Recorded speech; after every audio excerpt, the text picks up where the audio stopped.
Thanks for that. I don't know if you have anything else to add, but if not, Chris, if you want to just dive in, that'd be awesome. Yeah, Jason, great video. That's actually the first time I've seen the final version, so it's very, very well done. Yeah, Jason, do you have any comments? Not really. No, you can hear my daughter in the Does Charlotte background. have any comments? School in about 30 minutes, but no, it's been a pleasure to work with Chris and to be able to do this for my MEM project. So I'm just thankful for the MEM program, Chris, and looking forward to getting over there on Tuesday for another week of work. Yeah, so good. On to you, Chris. Yeah, so I have a few slides. First of all, hello everyone. Thanks for having me here.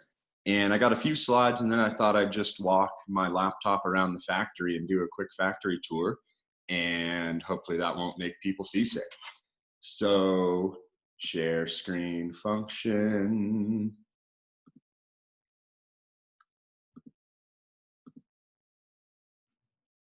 All right. Presentation button is under the Zoom button. Okay, so great. What you just saw from Jason is a great summary, so I'll go through these slides rather quickly. First point I want to make is a distinction between naturally occurring gases and ones that are human exacerbated. So in actually Gunnison area, and as well as here in Paonia, we have gases that gaseous geology that's near the surface, and that leaks out over time. What you're looking at is a picture of Paonia Reservoir with winter ice on it, and these holes are from methane bubbles that seep up continuously and prevent ice formation. So that's natural, and it's called coal bed methane in this case. Now, coal mine methane is when that leakage is exacerbated by mining. Modern underground coal mining is absolutely incredible. They have these huge machines that cut out the coal on a track that might be a quarter-mile long, and huge hydraulics that hold the roof up as the machine moves through the mountain. And then it scoots itself forward, and the mountain collapses behind it. So it might be 3,000 feet underground, and the remaining coal is then all broken up, and the layers above and below have gas in them as well, and they're all broken up, and so that gas comes out. And just for minor safety, they'll go out on the surface and degas the seam either before or after the coal is removed. So here's that machine, just for scale. This might be a quarter-mile long, and then out on the surface, they drill in, suck the gas out. That's visible from aerial imagery as a grid of wells across a scale of square miles. So this machine in the West Elk mine, which is in the operating one, has been working its way through the seam and is now somewhere down here. But each of these is a methane drainage well. And then after mining, that the ceiling collapses, the whole geology settles, and the gas continues to leak out through gaps and cracks. So this is a crack on the surface above an old mine. And I don't have my methane meter with me, but that one is almost certainly leaking methane. I got to go back up there this summer so I can stop using that caveat on this slide. So a little bit that I want to say is about public sector innovation, which is that my company really comes from the public and governments getting together to do work. In the startup world, we get really excited about the individual entrepreneur and private risk taking, and that's been somewhat bullshit in my experience. So Delta County and Gunnison County and Governor Hickenlooper's office got a working group together to deal with the methane. They brought mines, Western Slope Conservation Center, Conservation Colorado, various regulators together, all looking for a solution. We came up with this one and have been working on it ever since. The company is just over 2 years old, and the concept is maybe 3 years old. let's see. So ceramics is just heat plus clay, as Jason mentioned. Our heat source is this gas that can be burned, and burning methane turns it into CO2, and that's a good climate trade-off that I'll take any day. And Paonia State Park is right near the mines. So you saw this slide. This is the water intake structure from Paonia Reservoir. The dam is out of sight to the viewer's left. That's a person for scale, and that's this same intake structure when they lowered the reservoir for maintenance a few years ago. And so just an enormous amount of water storage loss. Our current challenges, from a regulatory standpoint, we're not necessarily allowed to do methane destruction. There's much more gas coming out than even a big brick factory would ever use. And the way our gathering system will work is a pipe underground into one of those mined out areas, pulling, and you have to pump on that pipe such that you don't let methane escape through all those gaps and cracks, but you don't want to pull too hard, or else you'll pull atmosphere in all those gaps and cracks and old mine portals, etc. So it'd be great to do additional sealing to try to basically plug up what's a mountain-sized sponge, and there's not really regulatory framework, so we're working on that. And then the final slide is not clicking forward. The final slide is again on public sector innovation, and see, it's just a delay. There we go. Ton of stakeholders working on this, and thanks to all of them.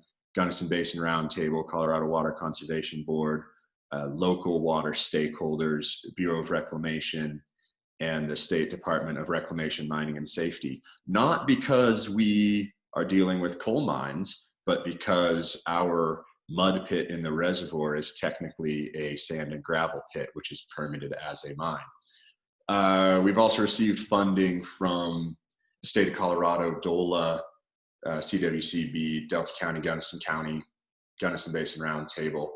We just got a Small Business Administration Paycheck Protection Program loan, as well as one from the Telluride Regional Loan Fund. So thanks to all of that. I will take some questions right now if there's any, and otherwise I will go walk you around the factory.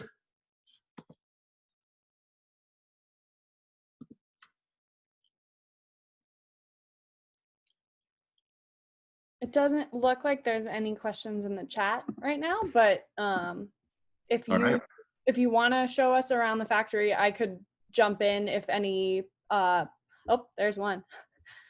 Taylor asked, "What's your plan for sediment removal from the res?"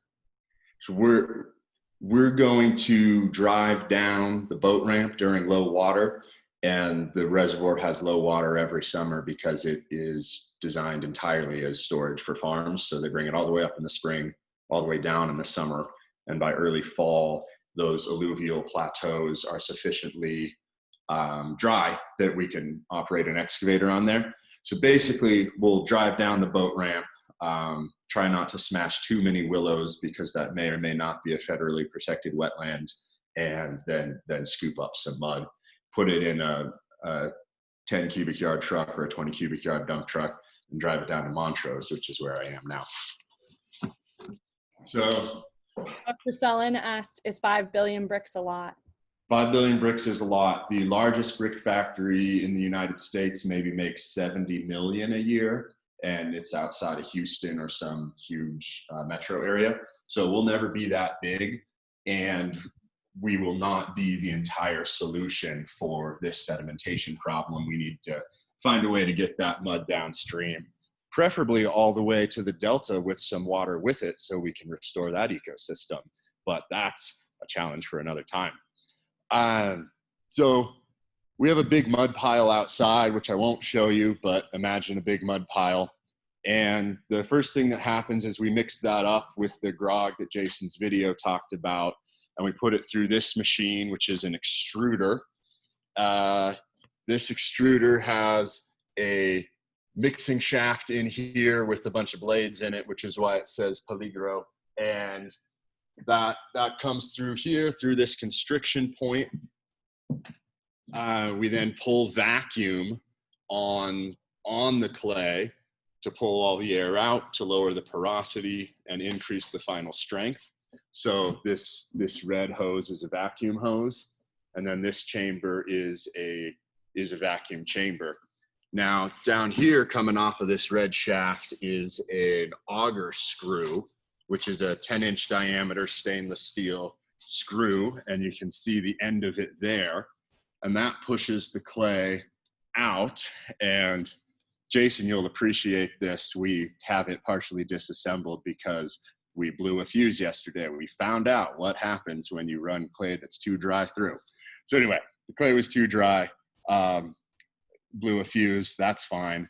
And so this screw is pushing on the clay, and it pushes it through a constrictor like this. So this is a cast iron constrictor that forces the clay down, and then it comes out like a ribbon. So there's actually several more stages. Comes out like a ribbon here, and that clay ribbon we can then punch into whatever tile shape we want. So that's our tile die. Clay ribbon looks something like this. This one's dry, but that's a nice clay ribbon. And we basically just hit this with a cookie cutter. We make these cookie cutters out of plastic. So this would be a hexagonal one. Cookie cutter, dry it, fire it. And here is some raw tile that has not been glazed. So we can do all sorts of shapes. Very nice. And here's some of our kilns over here. So these are standard pottery kilns. We use electric kilns for the glaze firing. That's what's in there right now. And we got some pull-up rings. And then this is our gas kiln. So we're gonna get some bigger gas kilns and hook these bad boys up to the mines. And then we'll probably get some solar or something to power the electric kilns. Any questions at this point? Oh, Rich has an engineering question. Interested to track the instantaneous energy load during consumption. Rich, I would love to talk to you about that because we need your expertise. So we'll get you offline on that one. There was also one question earlier. Will was asking if you could say more about the gas quality. Yes, the gas quality is low, and it comes out of the mines between 70 and 80% methane, which, if you speak engineering units, is 30 to 70% methane, which is 300 to 700 BTUs per cubic foot. Now, standard pipeline quality gas is at least 900, and you really want to be more like 1100. So it's no good for pipelines. It's plenty fine as a heat source if you're, operating at a temperature that we are. But one of the reasons that this gas is underutilized is because it's not great for pipelines, basically. Yep, and there's some nitrogen in there. Yeah, nitrogen and CO2 are the main other components of the gas.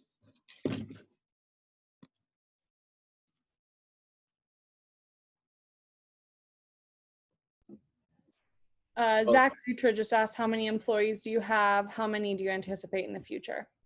We currently have 4 team members, including myself and Jason, so 2 others that aren't on this call.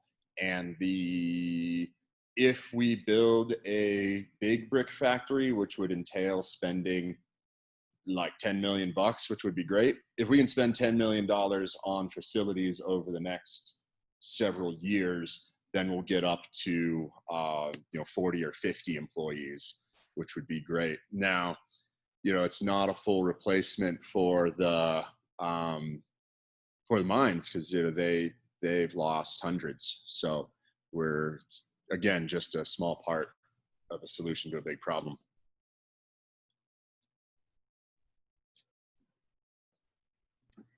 Sarah just threw in an example of a Green New Deal work. Super cool. Yes, absolutely. And in this audience, I'm like, yes, we love the Green New Deal, and that's what it's like. And I have found that the more conservative politicians also love this project, but they get turned off if you say Green New Deal. So for them, it's a Marshall Program type activity. Dr. Thelen asked, how are other operations using mine-produced methane? So electricity generation is one thing. And back 10 years ago, when electricity prices were higher, that was economically viable. So in Jason's video, you saw a picture with some generators, and those exist up above Somerset, and that electricity is sold to Aspen ski area. Additional electricity generation has been explored and has not looked economically viable. And however, carbon offset markets such as California's cap and trade will incentivize methane destruction, and you can get a credit and get paid for the difference in global warming potential between methane and the resulting CO2 that you release. And so there are projects that just oxidize the gas or flare it and get carbon credits that way. There was one other question from John Hausdorfer, who asked, are other communities seeking to adopt this as a transition nationally or worldwide? Do you hope to upscale? I guess you kind of answered the second part. Yeah, so I would say Germany is way ahead of us in this, as they are in many things. That's all I know about worldwide. I would love to take a similar model to other communities, and Jason and I have thought a little bit about that in a big picture, and like in a small picture, I'm like, we blew a fuse. We got to figure that out before we go do anything else. So that's what's up. Awesome. We'll give people just a second to see if there's any more questions that pop up in the chat. We have just a few more minutes, so if you have anything else you want to add in the meantime. No, not much else to add. Let's see. Here's one of our white tiles. The glaze looks very nice. We're going to install this on Tuesday as our first real customer on this whole stack of white tiles. So we're about, like I said, about 2 years as a company, and we're getting our first real revenue now. So good times. Nice. There was one more question. Where did the inspiration for this work come from? Do you have roots in the North Fork? No, so when I came up with this, I was a low-rung professor at Colorado School of Mines, but I'd been vacationing in the North Fork and had met the executive director for the Western Slope Conservation Center, and I started volunteering some of my time and some of my science knowledge, and I was working in greenhouse gas management at the time. So when this coal mine methane working group got put together, I said, that's really my expertise, and humbly we'll see what I can offer in terms of perspective. And then I was just aware of the sedimentation problem, and said, I wonder if that could connect, if we could point these two problems at each other. Then when I realized it could, and realized we could get some grant money for it, and realized I didn't really like my job at School of Mines, I took the opportunity to jump over the divide, as it were, and that's where it came from. Nice. Well, thank you so much for presenting. This has been awesome. It was really cool to get a tour as well. That's like Sarah said, that's definitely a perk. Yeah, thank you so much, Madison, and everyone else. Yeah, thanks to Jason as well. And we'll